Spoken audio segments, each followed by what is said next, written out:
Monseñor Schneider sobre el Concilio Vaticano II. Cita. Sus frutos son una inmensa confusión general. Cierro cita. Las recientes declaraciones del Papa León XIV y del cardenal Víctor Manuel Fernández sobre las consagraciones episcopales del 1 de julio han reavivado el debate acerca del lugar que ocupa el Concilio Vaticano II en la Iglesia. Interrogado por Matt Gaspers durante una entrevista concedida el 8 de junio al canal Veritas Vox, Monseñor Athanasius Schneider ofreció un análisis sin concesiones de la crisis que atraviesa hoy la Iglesia. Reproducimos a continuación algunos extractos de sus respuestas. Durante un intercambio informal con periodistas en el Castel Gandolfo, el martes 16 de junio, el Papa León XIV fue interrogado acerca de la fraternidad sacerdotal San Pío X y de las consagraciones episcopales previstas para el próximo 1 de julio. Allí declaró, cita, «Ciertamente la división entre los cristianos es una realidad dolorosa. Sin embargo, ellos se niegan a aceptar algunos elementos fundamentales de la Iglesia, comenzando por varios puntos del Concilio Vaticano II. Si toman esa decisión, lo lamento, pero nosotros debemos seguir adelante». Cierro cita.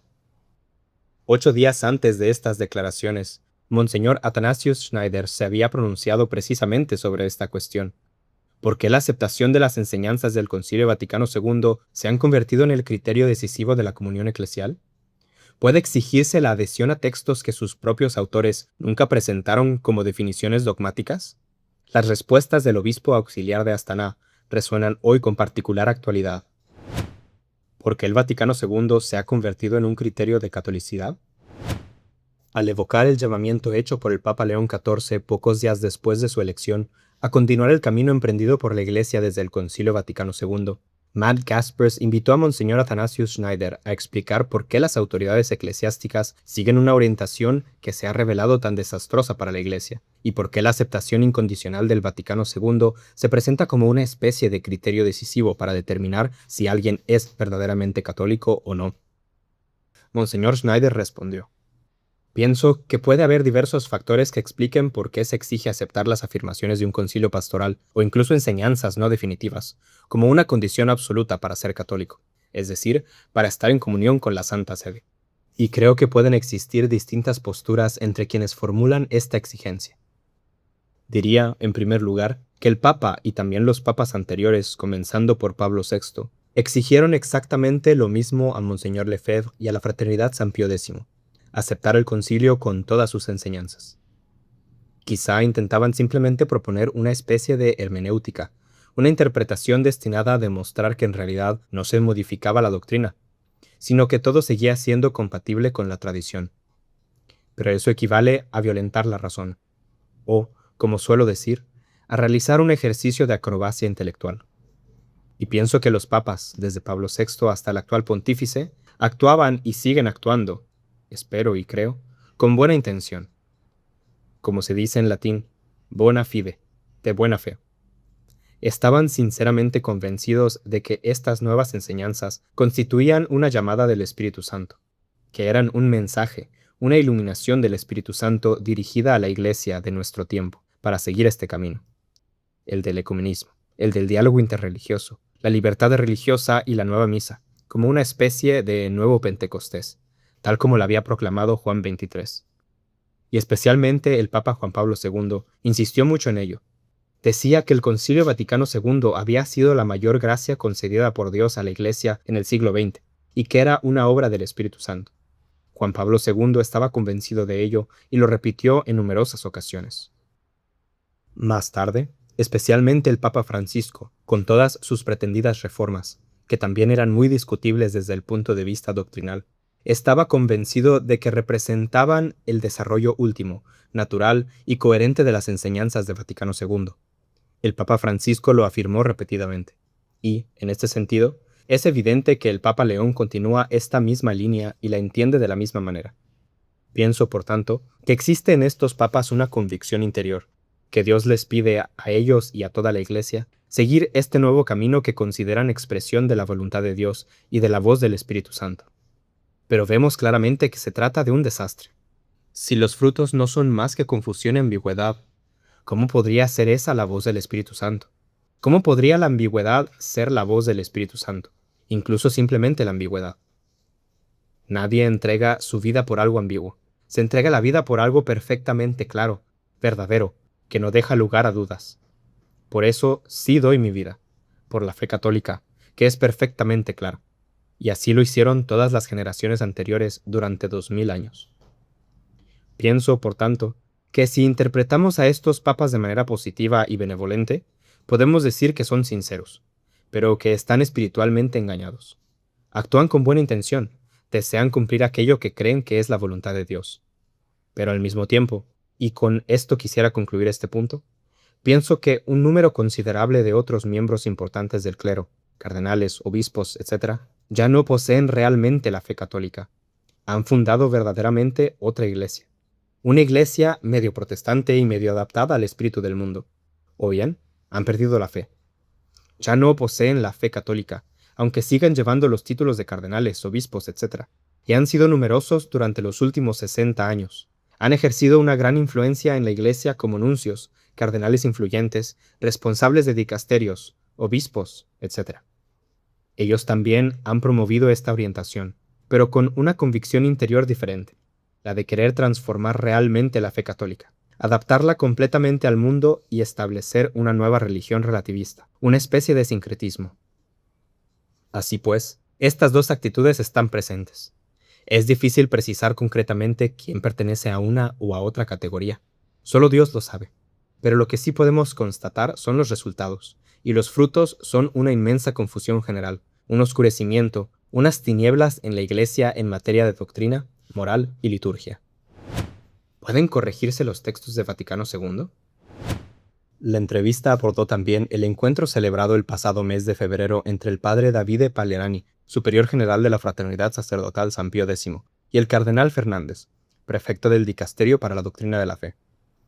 Al evocar las ambigüedades doctrinales presentes en algunos textos del Concilio Vaticano II y las dificultades que siguen suscitando, Matt Jaspers preguntó a Monseñor Schneider sobre la negativa del cardenal Fernández, quien sostiene que dichos textos no pueden ser corregidos. Monseñor Schneider respondió: ante todo, esta afirmación del cardenal Fernández, según la cual los textos no pueden ser corregidos, revela la intención de este cardenal o de quienes piensan como él. Elevan un concilio pastoral o enseñanzas pastorales no definitivas al rango de enseñanzas infalibles, cuando únicamente las enseñanzas infalibles de la Iglesia no pueden ser modificadas. En el fondo, las sitúan en el mismo plano. Y eso es precisamente lo que ha sucedido durante los últimos 60 años. Quienes detentan la autoridad en la Iglesia tratan y consideran el Concilio Vaticano II como una enseñanza de hecho infalible. No se puede tocar, aunque reconozcan formalmente que no se trata de una enseñanza ex cátedra, aunque el propio Pablo VI declarara que no era una enseñanza definitiva. A pesar de ello, han introducido esa difícil fórmula que usted ha citado, la sumisión de la inteligencia y de la voluntad, incluso respecto de enseñanzas no definitivas del Papa, del Magisterio o de los obispos, es decir, respecto de afirmaciones pastorales que no son definitivas, y eso es excesivo. Pienso que esta expresión se emplea de manera errónea. Esta fórmula aparece en el Concilio Vaticano I, pero en ese contexto se refiere a las definiciones ex cátedra, se refiere a Dios que revela. Debemos someter nuestra inteligencia y nuestra voluntad a Dios que se revela, no a un papa o a un obispo cuando emiten declaraciones no definitivas. Pienso que aquí hay un abuso de autoridad. Esa sumisión solo se debe a Dios y a las enseñanzas definitivas de la Iglesia. En ese caso, sí debemos someter nuestra inteligencia y nuestra voluntad. Pienso que fue una muy mala decisión de Pablo VI cuando introdujo esta fórmula en la Profesión de Fe de 1967. Antes de eso, la Iglesia nunca había empleado una expresión semejante. Jamás había exigido a un católico someter su inteligencia y su voluntad a enseñanzas no definitivas. Esta expresión estaba reservada a Dios y a la revelación divina. Pienso, por tanto, que esta decisión probablemente sirvió como medio para obligar, en la práctica, a los católicos a aceptar las enseñanzas no definitivas, e incluso ambiguas del Vaticano II, así como el conjunto del magisterio postconciliar no definitivo. En ese caso, ello significaría que deberíamos aceptar y someter nuestra inteligencia y nuestra voluntad a la decisión del Papa Francisco cuando autorizó oficialmente la comunión para los divorciados vueltos a casar, Lo escribió en su carta a los obispos de Buenos Aires. Dicha carta fue publicada en las Acta Apostolicae Sedis, y el cardenal secretario de Estado declaró que constituía un acto auténtico del magisterio. Por consiguiente, según esta lógica, deberíamos someter nuestra inteligencia y nuestra voluntad a esa enseñanza. Eso es imposible. ¿Cómo podríamos apagar nuestra inteligencia? ¿Cómo podríamos aceptar esa decisión del Papa Francisco sobre la comunión de los divorciados vueltos a casar? Lo mismo sucede con fiducia supplicans. También forma parte de lo que se denomina el magisterio ordinario cotidiano de la Iglesia. Y sin embargo, no podemos aceptarlo. Es una violencia ejercida contra nuestra inteligencia. Es un abuso del poder pontificio. Desde hace décadas, Roma intenta obligar a los católicos a apagar su inteligencia. Y aquí recuerdo la célebre frase de Chesterton. Cita: "Nosotros, los católicos, cuando entramos en una iglesia, debemos quitarnos el sombrero, no la cabeza". Cierro cita. No podemos abandonar nuestra inteligencia. No podemos dejarla en la puerta. Y después se nos dice: apliquen simplemente la hermenéutica de la continuidad. Hagan algunas acrobacias intelectuales y todo irá bien. No, eso no es intelectualmente honesto. Es una herida infligida a nuestra inteligencia, y la Iglesia jamás ha exigido algo semejante. Cuando algo ha sido claramente revelado por Dios y proclamado por la Iglesia como enseñanza definitiva, entonces, por supuesto, debemos creerlo. Pero cuando no se trata de una enseñanza definitiva, habría que emplear otra expresión, una expresión menos fuerte, porque ésta formula una exigencia extremadamente elevada que solo conviene a Dios. ¿Qué sucede interiormente cuando realizamos un acto de fe? Debemos hacerlo con nuestra conciencia. Somos seres humanos y debemos actuar con nuestra razón y nuestra voluntad. Cuando creo una verdad revelada y la acepto por la autoridad de Dios, ¿qué sucede en mi alma? Someto mi razón a Dios que revela. Someto mi voluntad a Dios que revela. Esa es la esencia misma del acto de fe sobrenatural. Por consiguiente, cuando se trata de obedecer o aceptar enseñanzas ordinarias o no definitivas del magisterio, debería emplearse otra expresión, no una expresión tan fuerte, porque esta expresión describe el acto interior de la fe. El cardenal Müller y la obligación de aceptar el Concilio Vaticano II. La conversación se orientó hacia las recientes declaraciones del cardenal Gerhard Müller sobre el Concilio Vaticano II. Si bien Matt Caspers reconoció su compromiso con la defensa de la fe católica, señaló varias afirmaciones particularmente categóricas del cardenal alemán, especialmente cuando escribió en la revista Communio de marzo 2026 que el concilio debe ser aceptado íntegramente por todo católico y que las afirmaciones de Nostra Aetate son obligatorias como un dogma. Invitado a comentar estas declaraciones y su alcance doctrinal, Monseñor Schneider respondió: eso es falso. No es exacto, porque ante todo, Nostra Aetate no es más que una declaración. Ni siquiera es un decreto, y mucho menos una constitución. Es una declaración, es decir, la forma más modesta entre los documentos conciliares. Además, el propio concilio, así como Pablo VI, declararon explícitamente que el concilio no tenía la intención de proclamar nada como dogma de fe, ni como enseñanza definitiva obligatoria para todos los católicos. Son las propias palabras del secretario del concilio en 1964. Fueron repetidas y confirmadas por Pablo VI el 12 de enero de 1966, apenas un mes después de la clausura del concilio. Por tanto, los hechos son claros. No comprendo esta afirmación. El cardenal Müller contradice directamente al propio concilio y a Pablo VI. Matt Caspers abordó entonces las dificultades planteadas por la hermenéutica de la continuidad. Apoyándose en diversos pasajes de la encíclica Mortalium Animos de Pío XI sobre el ecumenismo, los comparó con ciertas orientaciones desarrolladas desde Vaticano II en materia de diálogo interreligioso. Interrogado acerca de los criterios que permiten determinar a qué enseñanzas están obligados a adherirse los católicos cuando algunos textos parecen difícilmente conciliables entre sí, Monseñor Schneider respondió: durante 2000 años, todos los papas y todos los padres de la Iglesia enseñaron que quienes no son católicos, quienes no poseen la verdad, deben aceptar la plenitud de la verdad y regresar a la Iglesia. Solo existe un camino de salvación: Cristo y su Iglesia. El propio Cristo lo proclamó. Los apóstoles lo enseñaron. Incluso San Juan, el apóstol del amor, escribe en una de sus epístolas que, cuando un hereje enseña una falsa doctrina, ni siquiera se le debe saludar ni recibir en casa. Vean hasta qué punto los mismos apóstoles eran rigurosos para evitar toda contaminación por errores doctrinales o cualquier ambigüedad en la fe. Todos los padres de la Iglesia enseñaron esto, y también todos los papas, salvo algunas excepciones como Honorio I y Juan XXII. Luego llegamos a Vaticano II, y desde Vaticano II hasta el Papa León encontramos lamentablemente ciertas afirmaciones ambiguas. Gracias a Dios, no son definitivas, pero siguen siendo ambiguas y no pueden reconciliarse con la claridad de toda la tradición bimilenaria de la Iglesia. Matt Gaspers preguntó a Monseñor Schneider qué piensa de la afirmación según la cual los textos conciliares no serían solamente ambiguos o erróneos, sino que constituirían los documentos fundacionales de una religión completamente nueva. Monseñor Schneider respondió: «Yo no me expresaría de esa manera, porque los textos del concilio contienen numerosas citas de dogmas anteriores y de enseñanzas tradicionales. En el conjunto de los documentos conciliares encontramos muchas afirmaciones conformes a la tradición, y evidentemente podemos servirnos de ellas.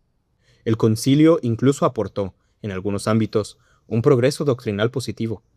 Por ejemplo, afirmó el carácter sacramental de la ordenación diaconal y de la ordenación episcopal.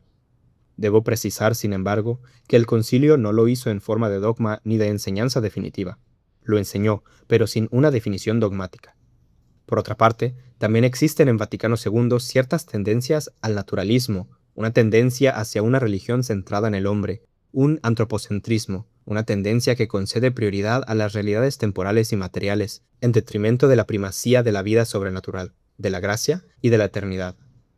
Esta es, a mi juicio, la debilidad fundamental de esta orientación presente en Vaticano II.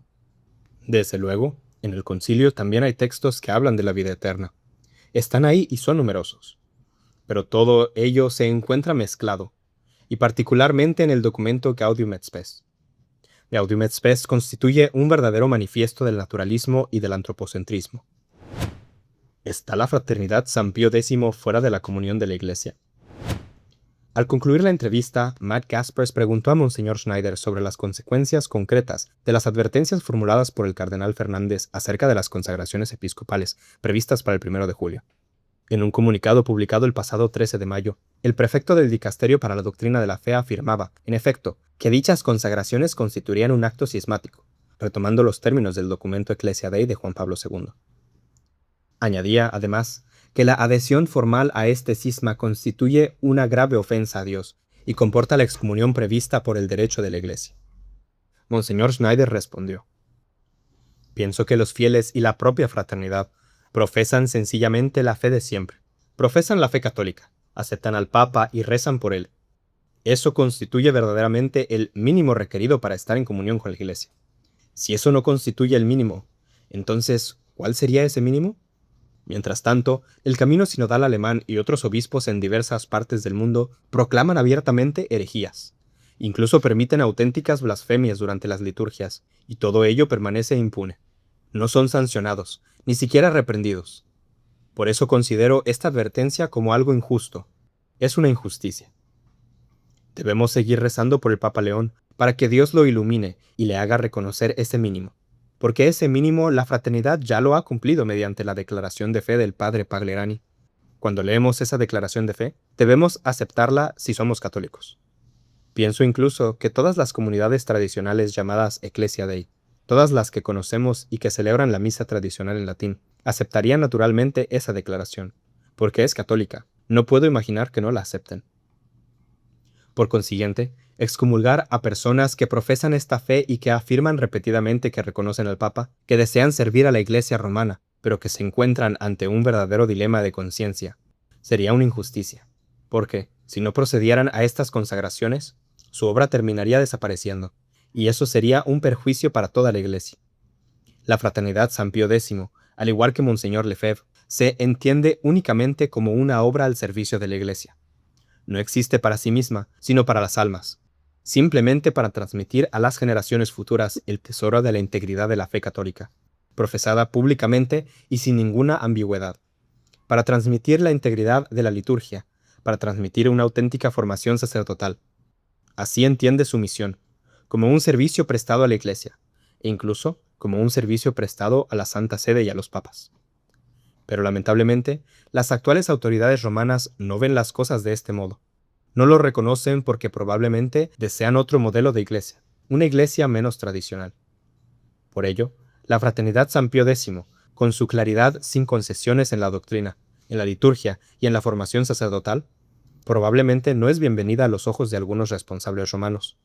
Esta claridad les incomoda, y al final siempre volvemos al mismo problema. Deben aceptar el Concilio Vaticano II. Deben aceptar el rumbo actual de la Iglesia surgido del Concilio Vaticano II. Ahí está la raíz del problema. Siempre debemos volver a esta cuestión fundamental. Y debemos confiar en el Señor.